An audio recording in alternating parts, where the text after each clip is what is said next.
আর সংস্কার একসাথে চলে না। তোমার আমার পরিষদ, সংগ্রামীদের পরিষদ, বিপ্লবীদের পরিষদ, অভ্যুত্থানের পরিষদ, সংগ্রামীদের পরিষদ।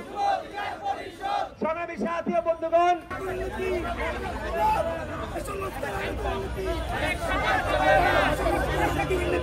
একসাথে চলে না, একসাথে চলে না। সংস্কার দুর্নীতি একসাথে চলে না।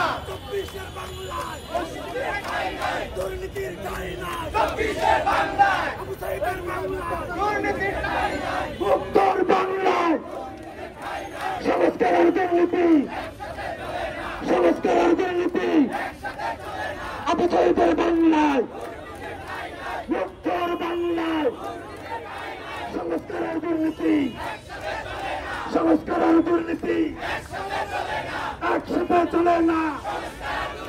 সংস্কারের দুর্নীতি একসাথে চলে না।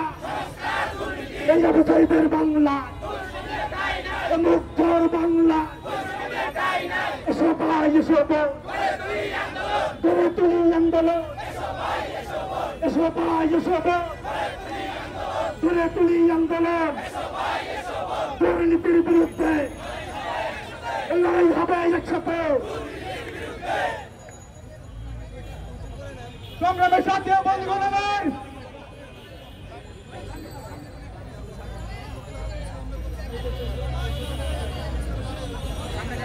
সংগ্রামের সাথে বন্ধুগণ, আমার আপনারা জানেন দীর্ঘ 16 বছর পর্যন্ত আমরা ফ্যাসিস্ট সরকারের বিরুদ্ধে যুদ্ধের ঘোষণা দিয়েছিলাম।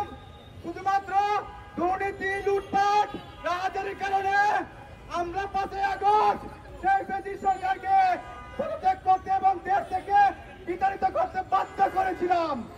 আমরা শুধুমাত্র একটি সুন্দর এবং দুর্নীতিমুক্ত বাংলাদেশ দেখার জন্য কিন্তু যুদ্ধ করেছিলাম এবং হাজার হাজার মানুষ রক্ত দিয়েছিল।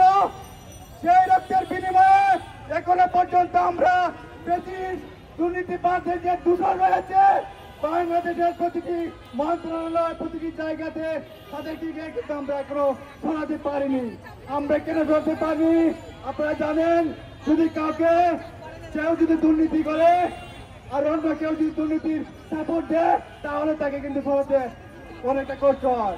ঠিক তেমনি আমরা দেখতে পাচ্ছি এই অন্তর্বর্তীকালীন সরকারের কিছু উপদেষ্টা রয়েছে, যেমনটা আমরা কিছুদিন আগেও লক্ষ্য করেছি।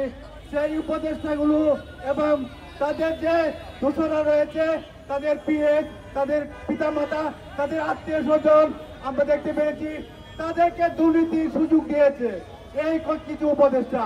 আমরা চাই এই উপদেষ্টাদের দ্রুততম পদত্যাগ এবং পাশাপাশি উপদেষ্টা এবং 2 উপদেষ্টার যে পিএস রয়েছে সেই পিএসির বিরুদ্ধে কিছুদিন আগে থেকে সোশ্যাল মিডিয়া